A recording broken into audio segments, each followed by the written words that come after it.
Good afternoon. It's Wednesday, the 15th of March 2017, just after 1 o'clock. Welcome to UK Column News. I'm your host, Brian Gerrish. With me in the studio, Mike Robinson.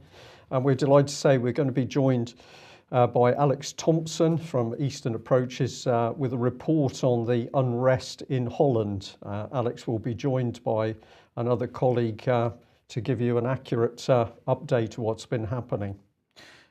Well, let's just see if Faust is there. Are you there, Faust? I know we've got some internet connection problems here, but are you there? Yes, I'm here. Can you hear me clearly? Yes. Okay. We haven't got much video, but we can hear you quite well. Okay. So let's begin. Obviously, there was trouble over the weekend with over the Turkish Consulate General's remarks. How many rioters did you see around the consulate, and did the police manage to contain the disorder? Well, I arrived there at about 12:30. I think that was probably the peak of the commotion. What I saw was at least 1,000 people on foot and probably around 100 cars driving circles around the city center.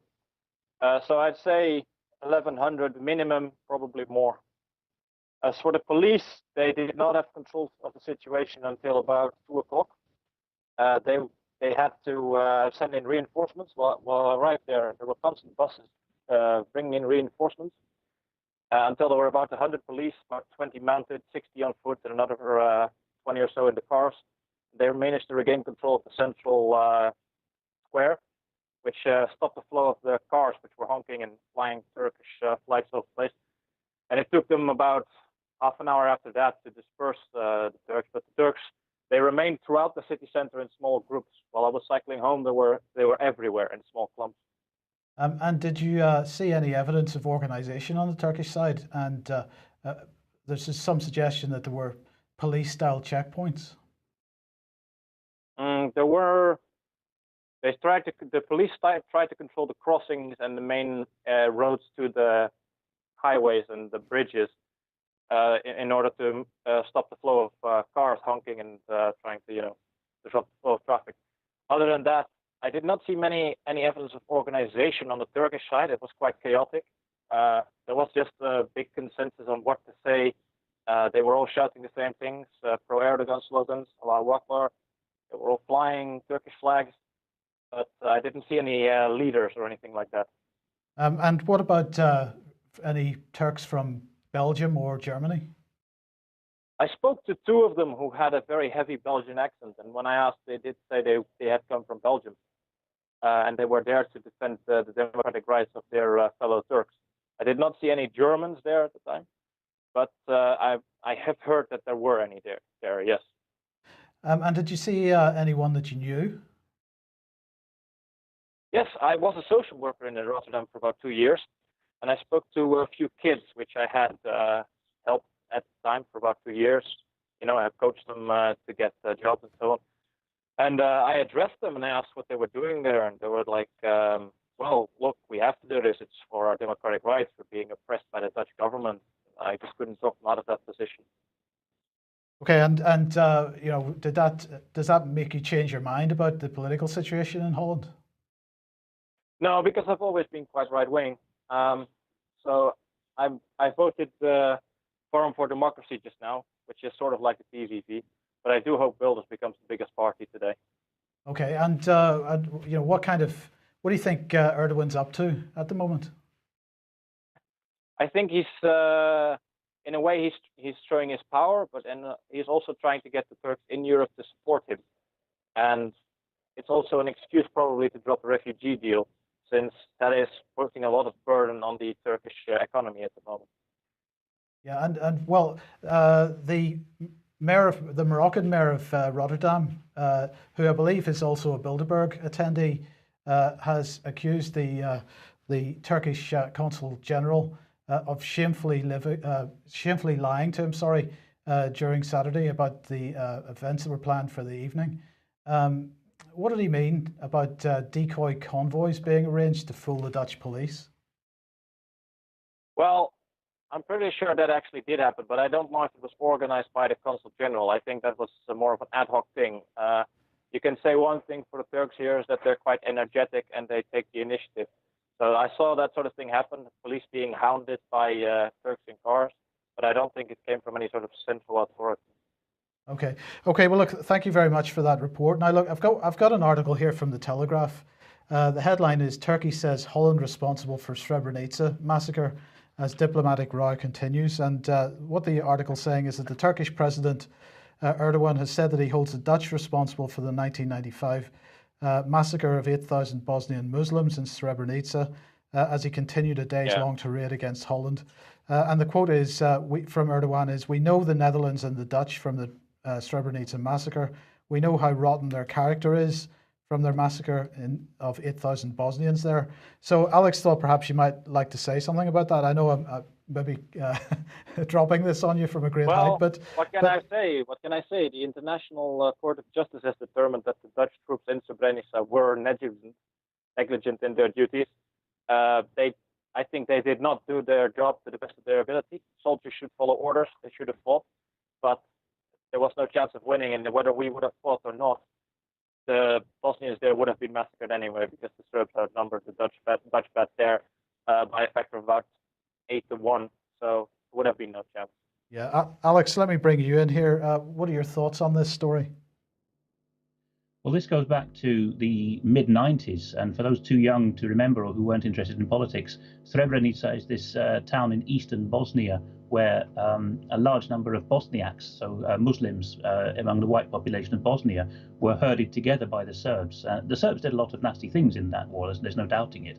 But if you look at the footage of the time, there's this famous shot of Milosevic, who's basically cornered the commander of the Dutch battalion, Dutch bat there, and he's forcing him to drink some kind of Slivovic toast to the brotherhood of the Serbs and the Dutch, while the Serbs rounded up the Muslims. I think that the roundup of the magic number is 8,000, isn't it? I think the roundup and the massacre did happen. But the thing is that the general who's actually had to answer to court and parliament in the Netherlands about this, I think his name was Karamans.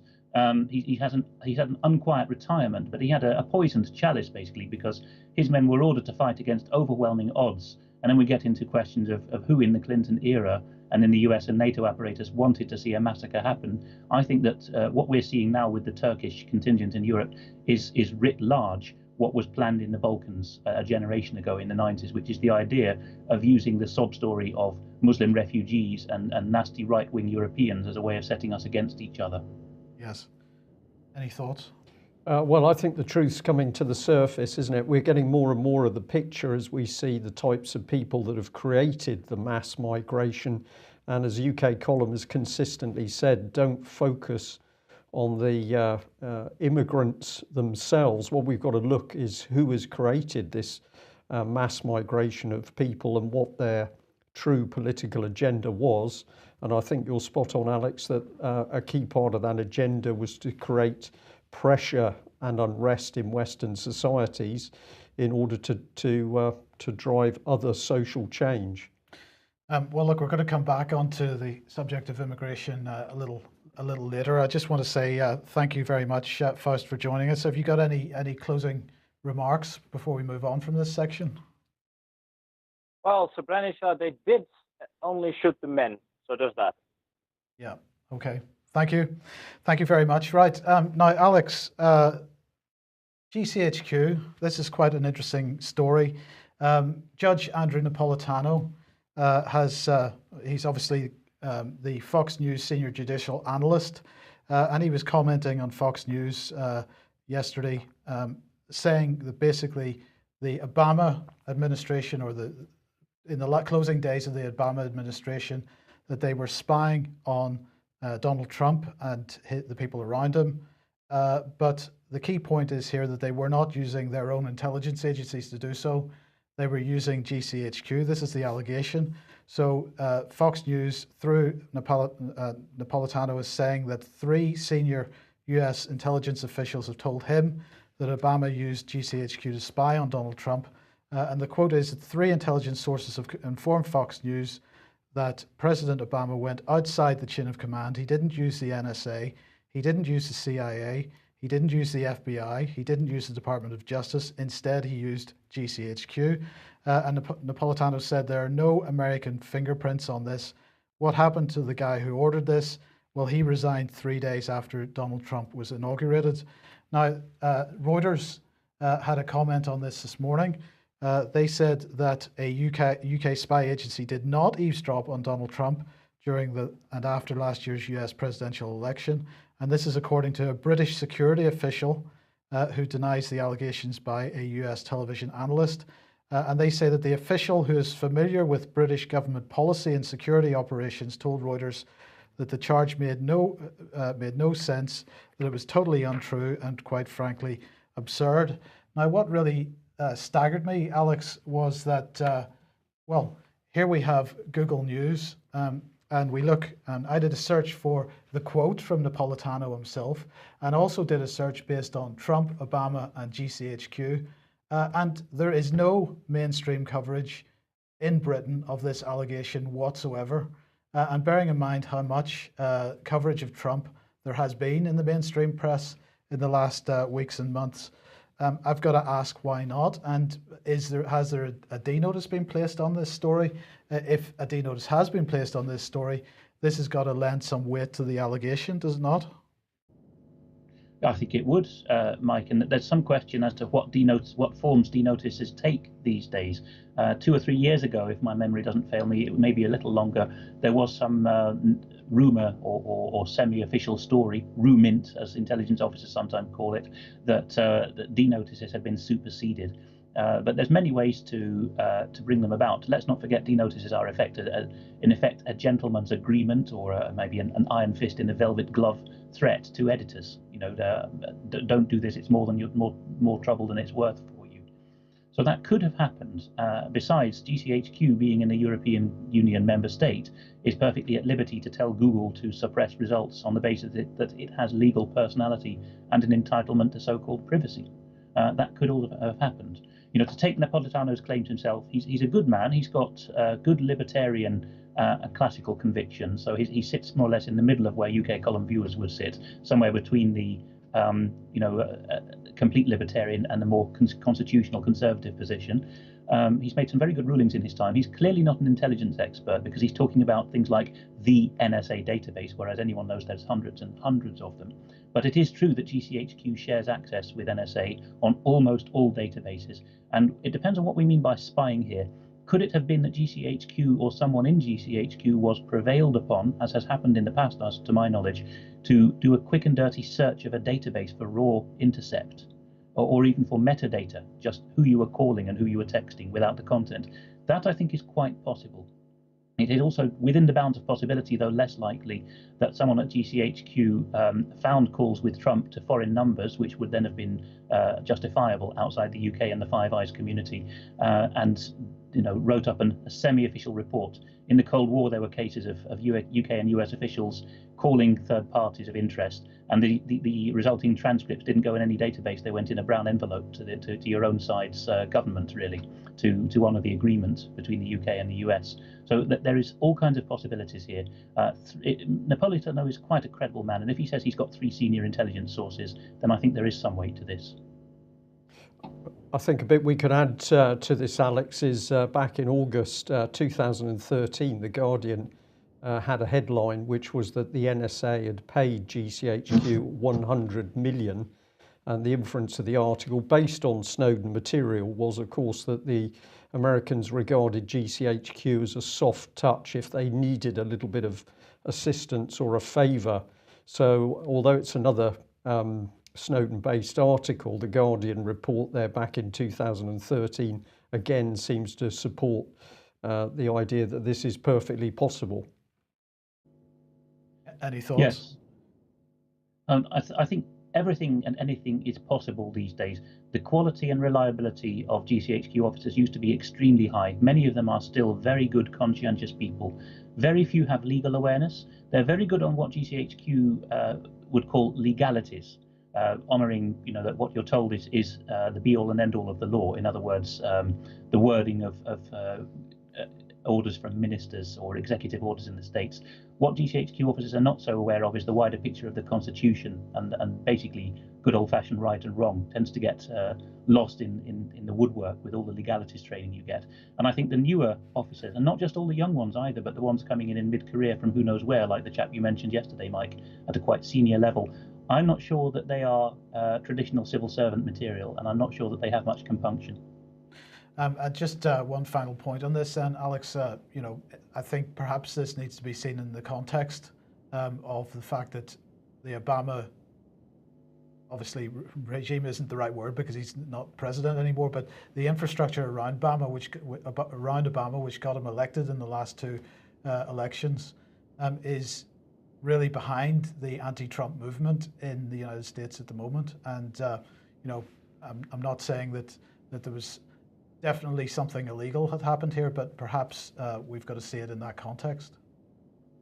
Yes, I mean, to bring it to a geographic focus, I think you could say, Mike, that we don't need to look at Washington to Cheltenham links so much as we need to look at Chicago to Europe links.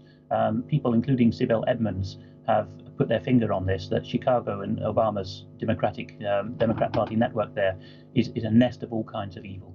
And the mechanisms used there are the very dirtiest ones that we're well aware of. And their network tends to run through NATO lines, has a lot to do with Turkey and Turks abroad, actually, another theme of our news today, which might sound not immediately relevant to UK-US intelligence relations, but you'd be surprised where the loyalties lie of some of these key people and what skeletons they have in their closets. So I think that a sort of semi-private, semi-official order from the Obama machinery is quite a possible scenario here. Yeah. Okay, well, let's come back to European matters then. Today, you've got an election running in Holland. Yes, and we just heard Faust mention that he voted for a smaller version of the PVV, which is Geert Wilders' party. But you can see there that the PVV, the Freedom Party, which is anti-immigration and anti-EU membership, is roaring ahead. This is a good third up on the support they were being given a week ago in the polls before the weekend insurrection of the Turks. What I should point out about the first rolling footage you showed, the daylight footage of the Turks from a tweet, is that was happening during Saturday daytime, actually, that the Turks were revolting outside the Dutch consulate general in Istanbul before any of the evening events happened. So there does seem to have been some coordination from Turkey from the start. Or what's the dividend been? Geert Wilders has gone up to nearly 40 seats in the polls. Polling is brisk. It's a 150-seat parliament, by the way, so to get 40 seats is a massive showing in such a pluralist parliamentary scene as the Netherlands.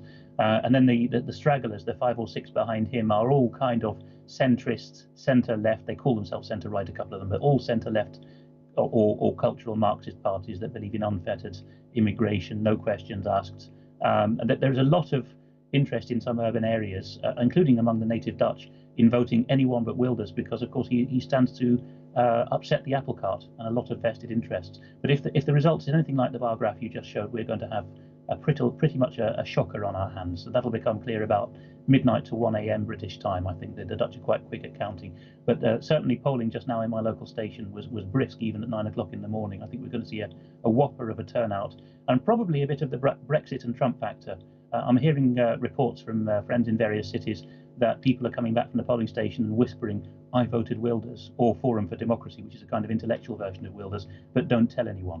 So a lot of that is happening.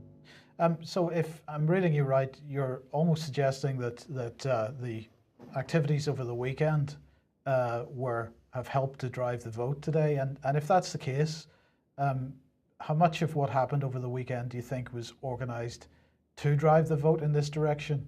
Is this something that we're seeing the establishment want because it gives them a lot of noise under which they can hide other activities? I suspect that is exactly what has gone on, Mike. It's there's a symbiotic relationship between opposites here. If Wilders gets a high showing, then the Turkish party, it doesn't call itself that, but it's called itself DENK, but the new party, which split away from Dutch Labour to stand up for the Turks, is obviously going to do well as well. It's a kind of mirror image of Wilders. So the escalation in the rhetoric, it benefits both sides. You can see that's definitely happening, and a lot of things can be slipped under the radar while there is diplomatic fury in Europe as well. So, I mean, personally, I have to say I do not trust Wilders' motives. I think he does put his finger on a lot that is wrong with, should we say, the Muslim community in Europe and certain problems they have. He doesn't look further into who caused the problems, who's bringing the Muslims here or bringing them into the frame of mind, which is the problem. He's massively pro-Israel, which is a big question mark. But I think that there's a lot of scope here for the rhetoric to have been whipped up quite deliberately. You know, it allows the very poor showing and the poor results of the centrist parties to be swept under the carpet, because now the slogan is, you know, vote for the same old boring centrist parties, because if you don't, you'll get that nasty man Wilders. You can see what's going on. Yeah. Okay. Well, look. Let's move on to this now. In the top right hand corner of the screen here, you can see the Facebook link for the person who's produced this little video. But we're just going to run through a little video, and you're going to discuss it as we do. It's subtitled at the same time. But this is looking at the movement of people from Tunisia, actually, in this case, into Europe. Alex? It is, although the claim is that they came from Tunisia into Europe, because these are ships which this chap, Luca D, has tracked using maritime radar tracking resources. He had to pay several thousand to get access to this database. And if you see, leaving the toe of Italy, Messina, these ships which claim to have picked people up in the Straits of Sicily, which is the narrowest point between Sicily and Tunisia, the top point of Tunisia, they were actually going straight down to off the Libyan coast, as you can see there, going nowhere near Tunisia, hanging off just outside Tripoli, picking up people and then going back, and then claiming all over the place on social media that with the taxpayer funding they'd been given, they were going off to rescue people in the Straits of Sicily, in that much narrower channel from Tunisia. And as the chap points out, under international law and maritime law, if you salvage someone from just off the coast of Libya, then you have to put them into the nearest port. In some cases, that's another port within Libya. And in many other cases, it would be Tunisia. But what they do is they bypass them, they go right past Malta, past the whole of Sicily, and land them back in Messina, so that they're then in the European Union. And that, so this, yes, that's what we're seeing on screen at the moment, is showing a track. I mean, it's obvious that this is a trade that's going on here. Yeah, every time they put out to sea, they've got several thousand euros. I think sometimes several thousand euros per head. So this leads us into questions of who is profiting here. And we do hear that the refugees are drowning in their thousands now since the EU and naval operations got going. Where a lot more are drowning than before because of the rickety boats they're being put in. Well, you can see what happens. They're being put in these awful knackered tugboats and just being pushed gently off Tripoli because they know that the traffickers know that within a few hours, one of these NGO boats with EU funding or an EU naval asset in some cases is going to turn up and take them straight back, not to the nearest port, as by maritime law and international precedent, but no, straight back to Italy, so that they can all be ticketed as EU refugees. And in this clip, the final question in the subtitle there is the most natural question which comes to each of us is why. What are your thoughts? Because there's money in it. It's quite as simple as that, Mike. There is a lot of money in this trade. I've been at conferences for over a year now, in fact, 2 years, since before the migrant issue went live, because a lot of people in the various church backgrounds were getting concerned, people who had contacts in Africa itself. And it was being flagged up in early 2015 already that a lot of the people coming from Eritrea, which would be most of the people who end up on these boats in Libya and Tunisia, most of them were actually unwilling to go to Europe. They had a subsistence life as farmers in Eritrea and Ethiopia, but in many cases I was hearing eyewitnesses say that they had been forced, that the men had often been killed or abducted first, and the women and children were forced at gunpoint to march across the Sahara to the North African coast because they were already cash cows. So there is a lot of money in this at every stage. And then, of course, they find themselves in Italy. We hear that they've been rioting because their food's no good. And then news sources induce us to think that they're jolly ungrateful swine. But in fact, they are being given rotten and useless food because it's a question of bulk and profit, isn't it? If you give everyone really cheap, rotten food, then you're getting more of the taxpayer-funded money for saving these refugees goes into your own pockets. Yes. That seems to be what's going on. Okay, and let's have a look at this. This is a new book by Mario Giordano. It's in Italian. I presume it's not in English yet. It's only been published a week ago today. But it's called Profugopoli, meaning migrant gate or migrant city, and it fingers the swindlers. And I'll read you the blurb, which I've translated from Italian. What do the following have in common? The company that organises courses for bouncers and undertakers, and which is controlled from the notorious tax haven of Jersey. The ex-consultant from the southern Italian region of Campania, who together with immigrants cashes in to the tune of 24,000 euros a day and who drives a Ferrari, the French energy multinational, and the Archbishopric of Vibo Valentia in the heel of Italy. Answer: they are some of the entities active behind the big business of refugees. Millions and millions of taxpayer euros being managed by the Italian state on the pretext of there being a state of emergency. And in fact, any kind of control over this funding has been lost, so you end up with all kinds of pocketing going on, some more and some less salubrious. We often speak of welcome and solidarity, but we merely need to lift the veil of the immigration emergency to discover that behind the screen of do-goodery, it is basically business that's being carried on. Not always legitimate business either. Among those who welcome foreigners, in fact, there are adventuring chancers, latter-day wheeler dealers, and speculators of all kinds. And there are also serious industries among them, which have constructed economic empires on the desperation of others. Just consider that while 95% of Italian companies turn over less than 2 million a year, there are humble cooperatives that are somehow managing to make no less than 100 million, and others which within 12 months have increased their turnover by 178%. This book, Refugee City, is a river of money that brings power, thousands of jobs, and no end of votes. And that is tempting to many because, as is well known, immigrants make more hay. But the impression is being formed that big mafia money, which so outraged us in Italy in recent decades, is only the beginning of this scandal. There is a big pot yet to be uncovered, which involves not only Rome but the whole of Italy. As the head of the National Anti-Corruption Authority, Raffaele Cantone, has said, "I fear there is widespread abuse of the system." Widespread, yes, but how widespread? Read this book and you'll gain an idea.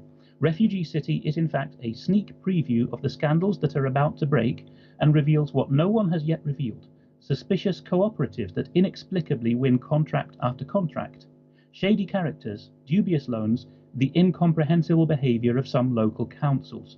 How can one justify, for example, that in the northeast of Italy, public tenders are repeatedly being awarded to a cooperative in Modena chaired by a 22-year-old student, already flagged up for, quote, serious infringements, lack of transparency and false financial reporting? All scandals are inexcusable, but those who use the cloak of generous assistance are the worst. This needs to be condemned, first and foremost, out of respect for the many decent volunteers that there are. This book is dedicated to them, the people who day after day are reaching out to their neighbours without cashing in on it, people whose work must therefore not be sullied by those who have turned a warm welcome into a pig's trough. Because when volunteers seek to help others, they are doing so to secure a place in paradise, the real paradise, that is, not a tax paradise. Yes. Look, I preempted a little bit by putting this one up early, because it's not just about the private interests that are making money here. The EU's up to no good as well, so they're opening migration centres, according to Breitbart here, in Africa, because Europe needs 6 million migrants. Well, the European Commission has a page on this under the International Cooperation and Development. Now, of course, the point here, Alex, is that the way that Europe has permitted its economy to go, and the way Europe has an aging population of indigenous people, if you like, the political reality is, the economic reality is that there is young blood required, and that's perhaps one of the drivers for why people are being brought in these kinds of numbers, because otherwise governments are going to have to kill lots of elderly people as quickly as possible, because we simply can't afford to keep them alive. So the question is, how much of this is being driven, do you think, by private money interests, mafia type interests, and how much of it is being driven by what politicians have systematically done to national economies, which basically leaves us in a real difficult position with regard to how we care for our aging population? It's much more the latter, Mike. It's the national policies and international policies. The trail of evidence is there, stretching back a century, as it was with eugenics and with Margaret Sanger and her Planned Parenthood. All the quotes are there from 100 years ago, talking about euthanizing the old and bringing in vigorous new blood and shaking up the gene pool. It's been the theme of sci-fi for over a century now. You'd be blind not to see it. But the motive is definitely there. that it's a political issue. All the mafia types are just really cashing in. But it's interesting that local councils in Italy are making inexplicable choices of whom they award tenders to. That sounds very much like what's going on in Britain. Yes, okay. Poland then, Le Pen has offered to help Poland weaken the European Union. Now, the current Polish government, as we know, quite anti-EU when it suits them to be. They're quite pro-EU when Russia's involved, certainly pro-NATO as well. But you've labelled this Polish government in a cleft stick. It's a cleft stick of their own making. It is, because Poland was telling Britain before last week's vote on renewing Donald Tusk's office as President of the European Council that you'd better jolly well vote for someone other than Tusk if you want any help with us in the Brexit negotiations. So you can see all the blackmail angles coming back again. Tusk, of course, is completely politically opposed to the current Polish government, which is much more of a chauvinist right-wing government. And Kaczynski, as we've mentioned before, is still the ideologue pushing the Polish government. He's even actually prevailed on Poland to call Tusk back and have to testify on whether he allowed a deal with the Russian FSB, the intelligence agency, to go ahead on intelligence sharing. So you can see that the dynamics there. But anyway, Theresa May was in a bit of an unenviable position. The polls telling her, vote for anyone but Tusk. But apparently we absented ourselves from that vote, much to the annoyance of the polls, after which they said, well, we're going to work actively against the Tusk-chaired European Council because we know what Tusk is like and we don't want anything to do with it. So, of course, Le Pen jumps on this bandwagon and says, I will help you to dismantle the EU, which, of course, is pushing a sore spot because the Poles want the EU and NATO there so that they can continue to beat the Russians with a big stick. Someone else's stick, of course, not their own. I don't want to spend too much time on this, Alex, just a brief comment. But, of course, Tusk was supposed to be on the plane that flew to Smolensk for the Katyn memorial. The plane that crashed on the way, just as it was attempting to land. Bit of a coincidence that Tusk didn't turn up on that aircraft because, of course, the rest of the Polish establishment was on it. And Kaczynski has never really forgiven him, actually. So, no. You know, how much of this do you think is actually Poland upset with the EU, and how much of it is a personal vendetta against Tusk? Well, I mean, as we discussed before, that the Poles are kind of the Irish or the Italians of Eastern Europe. They're, the big clannish Catholic vendetta-based society, and I think that that's exactly what's gone on. Is Kaczynski has sworn that by hook or by crook he'll have Tusk arraigned for trial by some means or other. And he thought that, I think the ideal opportunity for that was he thought that Theresa May had her arm behind her back because she was friendless in the Brexit negotiations. And he thought that if he could get Britain to vote against Tusk's renewal, then he would have his way. But it looks like May betrayed not just her own country, but also her only ally in the Brexit negotiations. Yeah. Okay. Well, let's move on to global leadership. The British Council is launching its Future Leaders Connect program. This is the global network for emerging policy leaders. They're saying Future Leaders Connect is where exceptional individuals aged between 18 and 35 from around the world join in a long-term network of emerging policy leaders. You will develop your policy-making expertise, make valuable connections, and gain the skills to have real impact. Together, you will discuss major global policy issues in the Houses of Parliament, engage with inspiring leaders, visit some of the UK's leading global institutions, and collaborate to produce innovative policy recommendations. The skills, experience, and connections you make through Future Leaders Connect will support you to seize your leadership potential.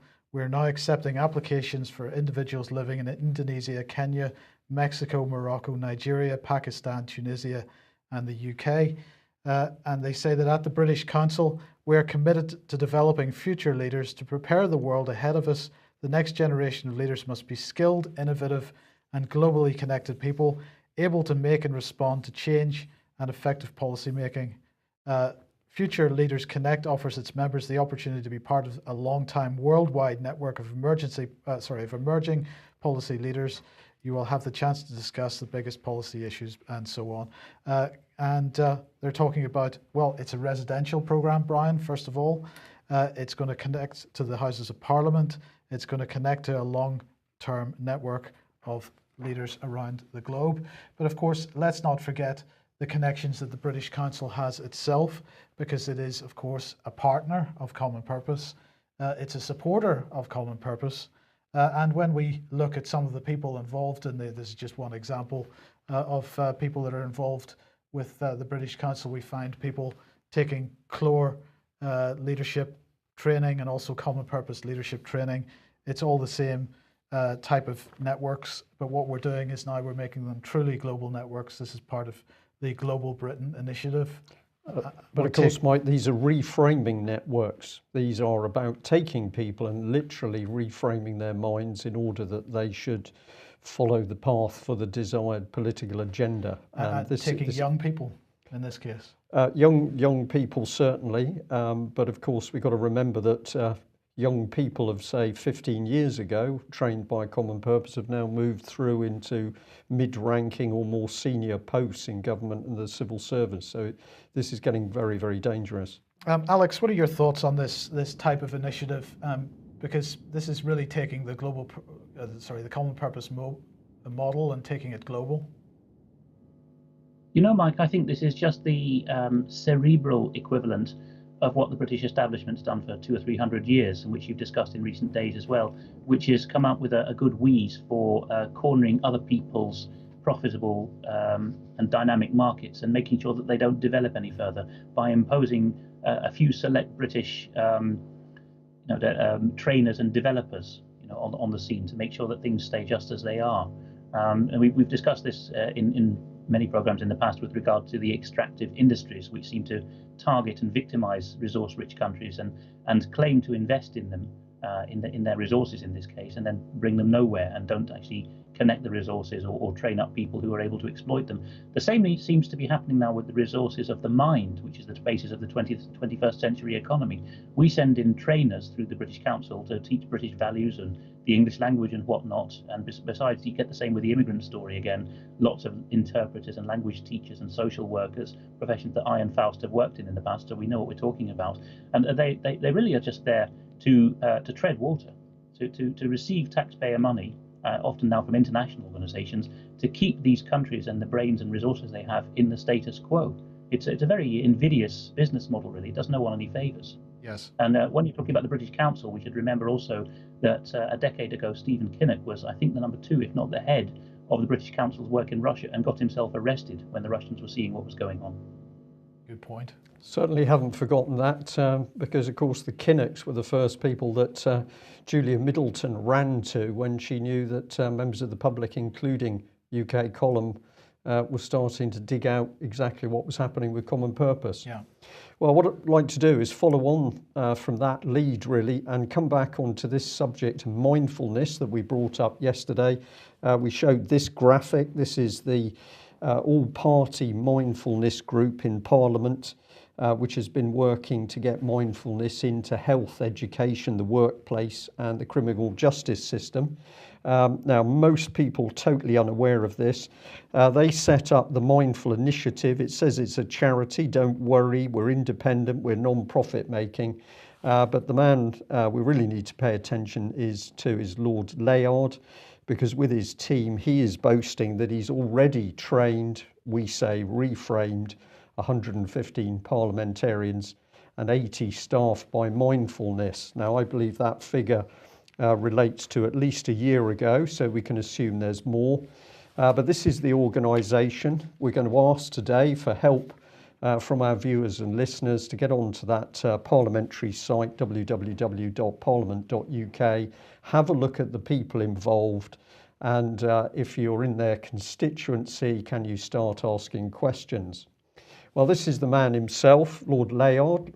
He simply says he's London School of Economics and Political Science. As far as we can see, he's medically unqualified, particularly in the mental health field. But his main current interest is how better mental health could improve social and economic life.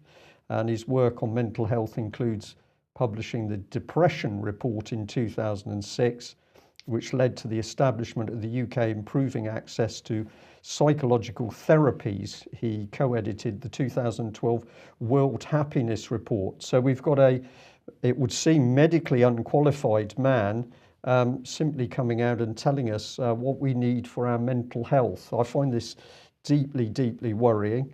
And if we have a look at the initiative itself. Here we can see how closely embedded it is with the parliamentary system. This is one of the Westminster Committee rooms, the Mindfulness Initiative. And we called them today to say, are there any risks? And they directed us to this page on their website, which is it for sorry, we're there. Yeah. Is it for anyone?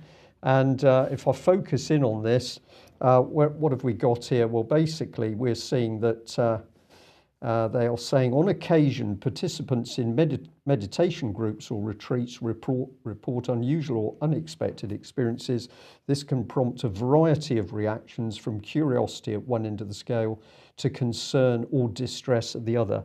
So they are admitting here that mindfulness can cause, quote, distress. And they go on to say that people who are not fully qualified should not be giving this teaching. But of course, this is psychotherapy, which has no proper regulation anyway. So we said, well, have they conducted some form of risk analysis? Has the all-party parliamentary group conducted risk analysis on mindfulness? We were told the answer was no. But down here in the small print, part of the responsibility for this so-called risk, which doesn't exist, is passed back here to the Oxford Mindfulness Centre. My goodness, it gets more interesting because they are visioning a world where mindfulness enables greater awareness, understanding, compassion, wisdom, and responsiveness. How did we survive, Mike, for thousands of years without Oxford University and mindfulness? And if you really want to see the key parts, they want to get mindfulness worldwide. They want us to be able to realise our human potential, which of course we couldn't do without Oxford University. They want to embody mindfulness in all that we do, and they want to be practicing the change we would like to see. Who's we? I think that's they. Yeah. And we've looked on their website, no clear risk analysis on mindfulness, although, as we've seen, harmful effects are recognised. We spoke to them on the phone. We've been invited to make contact by email to see what risk analysis they've done. There's something which is never really covered is suicides in young people. And I just wonder how much of this type of psychological, I'm going to use the word attack, manipulation, is how much responsibility people like this have for this type of unfortunate result in young people. My personal opinion, just my opinion, but my opinion is that this type of manipulation of people's minds, where the trainers who are not qualified, they're not clinical psychologists, they're not trained psychiatrists, where at least you have some regulation, some form of standards being imposed. These are psychotherapists. Anybody can do the course, put the plate up on the wall. Then they're going into schools, manipulating the minds of youngsters. They have no idea if there's any underlying mental health issue with any of those children. This is very, very dangerous stuff. We've mentioned schools, so we might as well bring in this, and thank you for viewers north of the border. Here we are, mindfulness in Scotland. Not only is it going to be looking at enhancing the well-being of the people of Scotland, this is going directly into schools. I've just pointed out the little icon there because several people have contacted me this morning to say, we think this is a cult. I've no way of knowing, but I don't like the look of it. There's a little person with roots growing up into a tree. Yeah, and the upstretched hands. You'll see the upstretched hands in so many of these types of websites in some form in their logos. Indeed. Yeah. So we'll let other people research that, but our point is, who are these people that are going into schools, playing with the minds of young children? No risk analysis on this site either. But when I went looking for who these people were, who is Mindfulness Scotland, it brought me to a housing estate. There is no named individual, there's no telephone number, there's just an address, an email address, and the address on a housing estate in Glasgow. So these are the people being given the responsibility to play with the minds of our children and young people. And as you say, Mike, we're watching this dramatic increase in suicide rates amongst young people.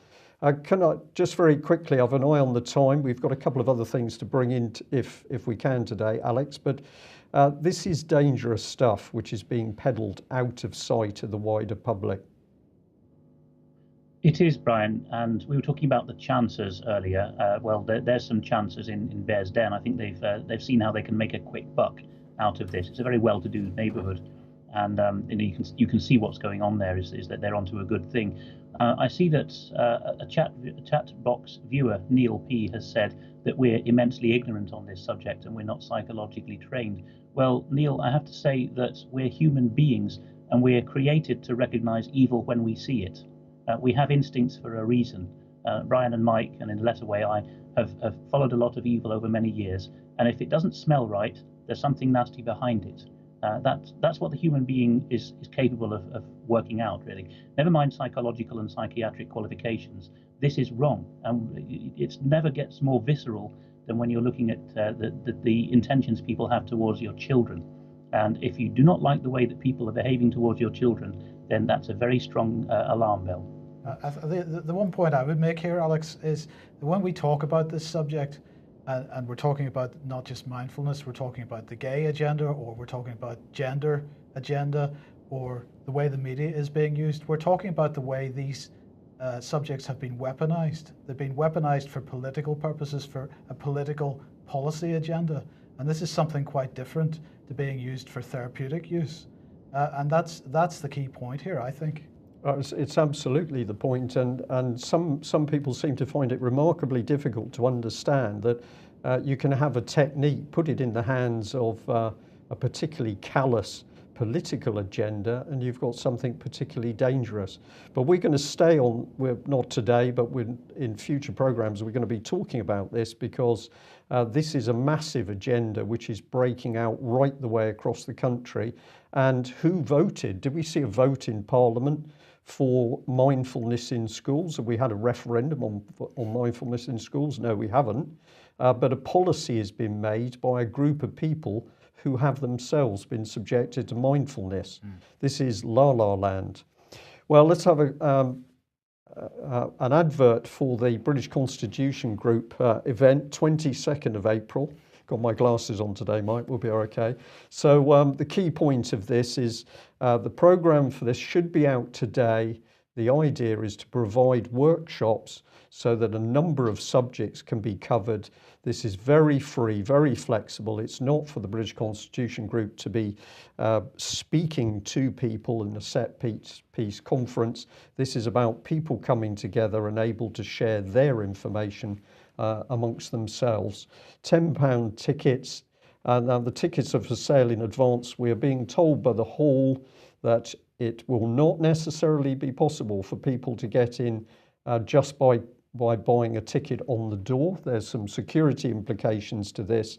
So if you haven't got a ticket, we advise you to buy a ticket in advance. And I'll also just say that we've got Ian Crane's AV8 coming up, 19th to 22nd of May. I will be one of the speakers of that, and I'll be particularly talking on the transformational Newspeak agenda, which is to be warning about some of these mind-changing techniques which are now being used. Right, we want to end on this, and I do apologise I didn't animate the. We weren't supposed to see the punchline. The hypocrite. Yes. Well, if it sticks, we might as well show it. I yes. suppose, So this is Sam Gyimah. He is the prisons minister, and he was speaking a day or two ago to the Independent Monitoring Board, who of course monitor prisons in the UK. He said he was delighted to be there at the Independent Monitoring Board's national conference and have the opportunity to meet so many of them. He said, ensuring, this is almost the first thing he said in his speech, ensuring those who are detained by the state receive decent and humane treatment is essential. That's what he said. It's absolutely essential. And I just wanted to remind everybody that Melanie Shaw is still receiving the most obscene, inhumane treatment at HMP Foston Hall. And so therefore, perhaps some people may wish to contact Sam Gyimah and perhaps ask him what he's talking about, because if he believes that those detained by the state should receive decent and humane treatment, if he believes that that is essential, then why does that not apply to Melanie Shaw? Well, we know the reason why, but he perhaps might like to comment. And I would encourage people to take up that challenge and make contact with this man. They are able to do what they do or don't do simply by the fact that wider public don't take action. Yeah. That brings us to the end of today's news. Alex, we'll just close. Thank you very much for joining us. Really excellent reports there from Holland, not the sort of thing that we've able to see on the BBC. And I'll just remind people that we've got the UK Column local meeting in the George Hotel, Plympton tonight. So if you're able to travel a little bit and come and see us, we'd be delighted to meet up. And as always, thank you to the people donating. If you're not a subscriber of UK Column, please consider doing that, because we can only do this with your help. Thanks for joining us. Bye-bye. Bye-bye.